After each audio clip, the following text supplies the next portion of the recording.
প্রথমেই আমার কৃষ্ণ প্রেরণা চ্যানেলের সব দর্শক বন্ধুদের জানাই গুরু পূর্ণিমার প্রণাম ও ভালোবাসা।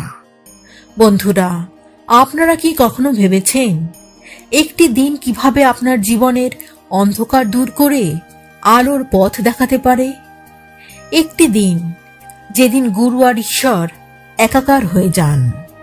হ্যাঁ, আমি বলছি গুরু পূর্ণিমার কথা। এই দিন অতি পবিত্র দিন। হিন্দু ধর্মে এই দিনটি কেন এত পবিত্র? কি এমন শক্তি আছে এই দিনে যা আমাদের আধ্যাত্মিক জগতে এক অনন্য উচ্চতায় নিয়ে যায়? আজকের এই ভিডিওতে আমরা জানব গুরু পূর্ণিমার গভীর মাহাত্ম্য, পৌরাণিক কথা আর ব্রত কথা। এছাড়াও আমরা জানব কিছু বিশেষ মন্ত্র যা এই দিনে জপ করলে আপনার আত্মোন্নতি, আপনার পরিবারের উন্নতি অবশ্যই হবে। তাই শেষ পর্যন্ত আমাদের সঙ্গে থাকুন, কারণ এই ভিডিও আপনার মনকে জ্ঞানের আলোয় ভরিয়ে দেবে। প্রথমেই আমরা জানব 2025 সালের গুরু পূর্ণিমা তিথির সময়সীমা। গুরু পূর্ণিমা তিথি শুরু হচ্ছে 10ই জুলাই বৃহস্পতিবার রাত প্রায় 1:36 আর শেষ হচ্ছে শুক্রবার 11ই জুলাই রাত 2:06। তবে এই দিনের পুজোর জন্য সবচেয়ে শুভ সময় হল সূর্যোদয়ের পরের প্রথম 3 ঘন্টা। সেটা হল সকাল 6টা থেকে 9টা অবধি।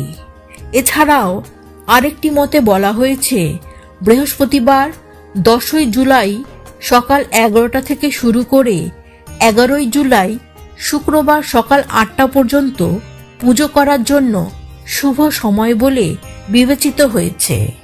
এবারে আমরা জানব গুরু পূর্ণিমা কি ও কেন এই দিন এত পবিত্র। গুরু পূর্ণিমা হল হিন্দু, জৈন ও বৌদ্ধ ধর্মাবলম্বীদের একটি পবিত্র উৎসব যা আষাঢ় মাসের পূর্ণিমা তিথিতে পালিত হয়। এই দিনটি শুধু একটি উৎসব নয়, এটি একটি আধ্যাত্মিক যাত্রার প্রতীক, যেখানে গুরুর প্রতি কৃতজ্ঞতা ও শ্রদ্ধা প্রকাশ করা হয়। হিন্দু ধর্মে গুরুকে ঈশ্বরের সমতুল্য মনে করা হয়। শাস্ত্রে বলা হয়েছে গুরু ব্রহ্মা, গুরু বিষ্ণু, গুরু দেব মহেশ্বর, গুরু সাক্ষাৎ পরম ব্রহ্ম, তস্মৈ শ্রী গুরুবে নমঃ। এই শ্লোকের মাধ্যমে গুরুকে সৃষ্টিকর্তা ব্রহ্মা, পালনকর্তা বিষ্ণু ও দেবাদিদেব মহেশ্বরের সমকক্ষ বলা হয়েছে। কারণ গুরুই হল সেই আলো যিনি আমাদের অজ্ঞানতার অন্ধকার থেকে জ্ঞানের আলোর পথে নিয়ে যান। গুরু শব্দটির উৎপত্তি সংস্কৃত থেকে। গু মানে অন্ধকার বা অজ্ঞতা, আর রু মানে তা দূর করা। অর্থাৎ গুরু হলেন তিনি যিনি আমাদের মনের সন্দেহ, ভয় ও অজ্ঞতার অন্ধকার দূর করে আধ্যাত্মিক পথে চলার দিশা দেন। গুরু পূর্ণিমা এমন একটি দিন যেদিন আমরা এই জ্ঞানদাতার প্রতি শ্রদ্ধা জানাই, তার শিক্ষার মূল্য উপলব্ধি করি এবং তার আশীর্বাদে জীবনকে আরো অর্থপূর্ণ করি। এবারে আমরা জানব গুরু পূর্ণিমার পৌরাণিক মাহাত্ম্য সম্বন্ধে। গুরু পূর্ণিমার তাৎপর্য বোঝার জন্য আমাদের পৌরাণিক কাহিনীতে ফিরে যেতে হবে। হিন্দু শাস্ত্র অনুসারে এই দিনটি ভগবান শিবের সঙ্গে গভীরভাবে জড়িত।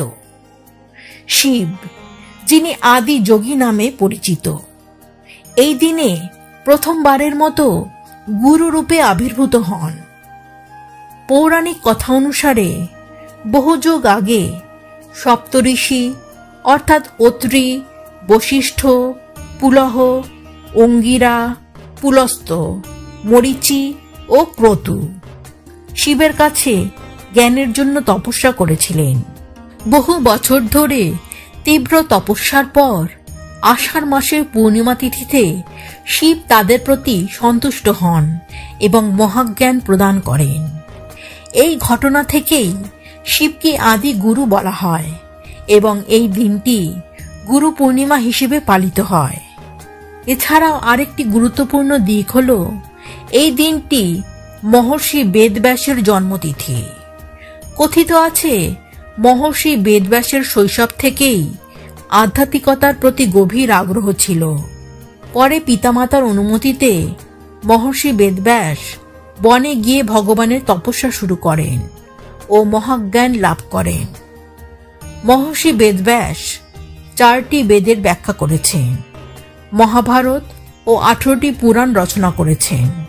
তাকে হিন্দু ধর্মে প্রথম গুরুদের একজন হিসেবে বিবেচনা করা হয়।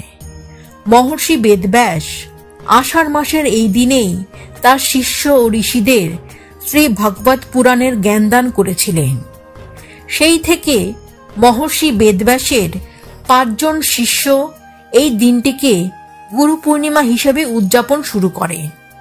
এরপর প্রতি বছর আষাঢ় মাসের পূর্ণিমার দিনটিকে গুরু পূর্ণিমা বা ব্যাস পূর্ণিমা হিসেবে পালন করা হয়। তার জন্ম আষাঢ় পূর্ণিমায় হয়েছিল বলে এই দিনটিকে ব্যাস পূর্ণিমাও বলা হয়। বেদব্যাস কলিযুগের জন্য বেদকে 4 ভাগে বিভক্ত করেছিলেন, যাতে সাধারণ মানুষও জ্ঞানের আলো পেতে পারে। তার এই অবদান গুরু পূর্ণিমার তাৎপর্যকে আরও গভীর করে। আমাদের সনাতন হিন্দু ধর্ম ছাড়া বৌদ্ধ ও জৈন ধর্মাবলম্বীদের কাছেও এই দিন অতি তাৎপর্যপূর্ণ। বৌদ্ধ ধর্মানুসারে গুরু পূর্ণিমা হল সেই দিন যখন গৌতম বুদ্ধ সারনাথে তার শিষ্যদের প্রথম ধর্মোপদেশ দিয়েছিলেন। আর জৈন ধর্মে গুরু পূর্ণিমা হল সেই দিন যেদিন মহাবীর জৈন তার প্রথম শিষ্যদের গ্রহণ করেছিলেন এবং তাদের জ্ঞান দান করেছিলেন। এবারে বলবো গুরু পূর্ণিমার আধ্যাত্মিক মাহাত্ম্য নিয়ে। গুরু পূর্ণিমা কেবল একটি উৎসব নয়, এটি একটি আধ্যাত্মিক সাধনার দিন। এই দিনে গুরুর পূজা করা হয় কারণ তিনি আমাদের জীবনের সত্য ও মুক্তির পথ দেখান। শাস্ত্রে বলা হয়েছে, গুরুদেব গুরু ধর্ম গুরুনিষ্ঠ পরান্তপ, অর্থাৎ গুরুই ঈশ্বর, গুরুই ধর্ম এবং গুরুর প্রতি আনুগত্যই সর্বোচ্চ তপস্যা। এই দিনে গুরুর আশীর্বাদ গ্রহণ করলে জীবনের সমস্ত বাধা বিপত্তি দূর হয় এবং মন শান্তি ও জ্ঞানে ভরে ওঠে। গুরু পূর্ণিমা আমাদের মনে করিয়ে দেয় যে জীবনের প্রকৃত উদ্দেশ্য কেবল জাগতিক সুখ নয়, আধ্যাত্মিক উন্নতিরও প্রয়োজন আছে। এই দিনে ধ্যান, প্রার্থনা ও গুরুর শিক্ষা অনুসরণ করার মাধ্যমে আমরা আমাদের চেতনাকে উন্নত করতে পারি। এটি এমন একটি দিন যেদিন আমরা নিজেদের ভুল ত্রুটি শুধরে নতুন করে কোনো কাজ শুরু করার প্রতিজ্ঞা করি। গুরু পূর্ণিমার পুজোর নিয়ম ও মন্ত্র। গুরু পূর্ণিমার পুজোর কোনো কঠিন নিয়ম নেই, তবে এই দিনে কিছু আচার পালন করা হয়। সকালে স্নান করে পরিচ্ছন্ন পোশাক পরে গুরুর পুজো করা উচিত। গুরুর ছবি বা মূর্তির সামনে ফুল, ধূপ, দীপ ও নৈবেদ্য অর্পণ করা হয়। নিরামিষ ভোগ যেমন লুচি, সুজি, খিচুড়ি, পায়েস, ক্ষীর বা মিষ্টি দেওয়া যায়। দই, গঙ্গাজল, মধু ও শুকনো ফল দিয়ে চরণামৃত তৈরি করে অর্পণ করা শুভ। এই দিনে গুরুকে শ্রদ্ধা জানাতে বিশেষ মন্ত্র পাঠ করা হয়, যার মধ্যে কিছু গুরুত্বপূর্ণ মন্ত্র আমি উল্লেখ করলাম। প্রথম হল গুরু মন্ত্র। অখণ্ড মণ্ডলাকারং ব্যক্তং জ্ঞান চরাচরম তৎপদং দর্শিতং জ্ঞান তস্মৈ শ্রী গুরুবে নমঃ। এই মন্ত্রের অর্থ, যিনি সমগ্র বিশ্বকে জ্ঞান দিয়ে পরিব্যাপ্ত করেছেন তার পদপ্রান্তে আমি প্রণাম করি। দ্বিতীয় হল গুরু স্তোত্র। গুরু ব্রহ্মা গুরু বিষ্ণু গুরু দেব মহেশ্বর গুরু সাক্ষাৎ পরম ব্রহ্ম তস্মৈ শ্রী গুরুবে নমঃ। এই শ্লোক গুরুকে পরম ব্রহ্ম হিসেবে আরাধনা করে। তৃতীয় গায়ত্রী মন্ত্র। ওম ভূর্ভুবস্বঃ তৎসবিতুর্বরেণ্যম ভর্গো দেবস্য ধীমহি ধিয়ো ইয়ো ন প্রচোদয়াৎ। এই মন্ত্র 108 বার জপ করলে মনের শুদ্ধি ও আধ্যাত্মিক শক্তি বৃদ্ধি পায়। এছাড়াও দেবগুরু বৃহস্পতির প্রণাম মন্ত্র ওম বৃহস্পতয়ে নমঃ 11, 21, 51 বা 108 বার জপ করলে জীবনে গুরুদোষ থেকে মুক্তি পাওয়া যায়। ব্রতকথা ও পাঁচালী। গুরু পূর্ণিমার সঙ্গে বিশেষ কোনো পাঁচালী বা ব্রতকথা শাস্ত্রে উল্লেখ নেই। তবে এই দিনে সত্যনারায়ণ পূজা বা ব্রত পালন করা শুভ বলে মনে করা হয়।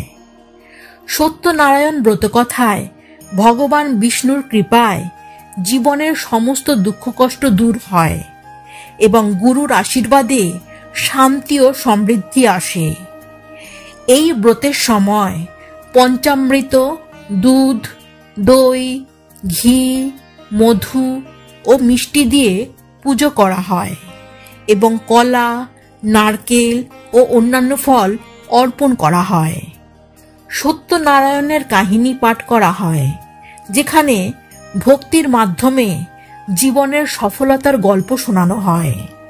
এছাড়াও আরও একটি জনপ্রিয় ব্রতকথা হল বেদব্যাসের জীবনী। তিনি কিভাবে তার তপস্যা ও জ্ঞান দিয়ে মানবজাতির কল্যাণে বেদ ও পুরাণ রচনা করেছিলেন তা এই দিনে স্মরণ করা হয়। এই গল্প শিষ্যদের মনে গুরুর প্রতি ভক্তি ও শ্রদ্ধা জাগায়। এবারে বলবো কেন এই দিনটি হিন্দুদের কাছে এত বিশেষ। হিন্দু ধর্মে গুরুকে ঈশ্বরের প্রতিনিধি হিসাবে মানা হয়। একটি প্রবচন আছে, গুরু গোবিন্দ দুও খারে কাকে লাগু পায়, বলিহারি গুরু আপনে জিন গোবিন্দ দিও বাতায়। অর্থাৎ গুরু ও ঈশ্বর একসঙ্গে দাঁড়ালে প্রথমে গুরুকে প্রণাম করা উচিত, কারণ তিনি ঈশ্বরের পথ দেখান।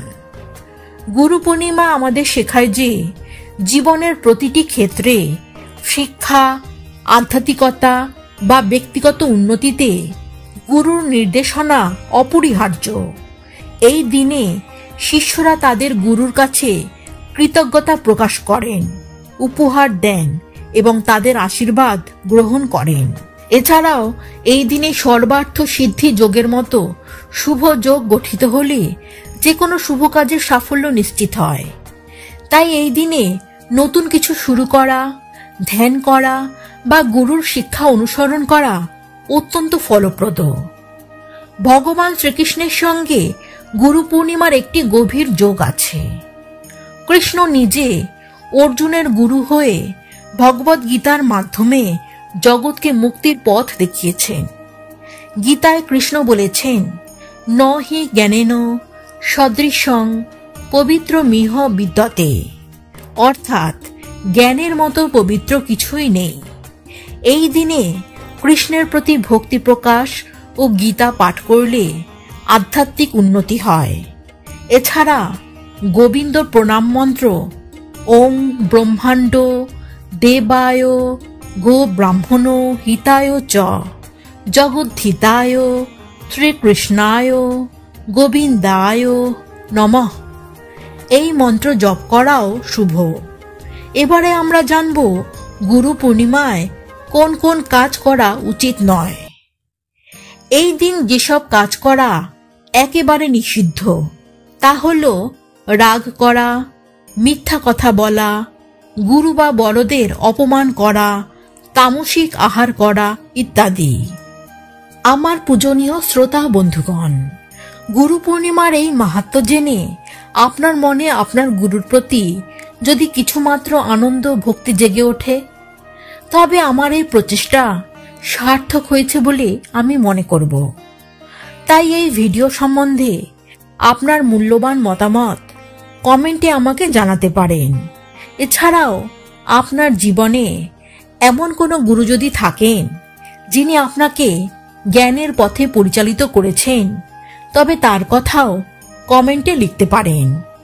আর এই ধরনের আধ্যাত্মিক ও জ্ঞানমূলক কন্টেন্টের জন্য আমাদের চ্যানেল কৃষ্ণ প্রেরণাকে সাবস্ক্রাইব করতে ভুলবেন না। এছাড়াও বেল আইকনটি প্রেস করে নোটিফিকেশন চালু করুন, যাতে আমাদের প্রতিটি ভিডিও আপনার কাছে পৌঁছে যায়। তাহলে আজকের মতন আমাকে বিদায় দিন। দেখা হবে পরের ভিডিওতে। নমস্কার।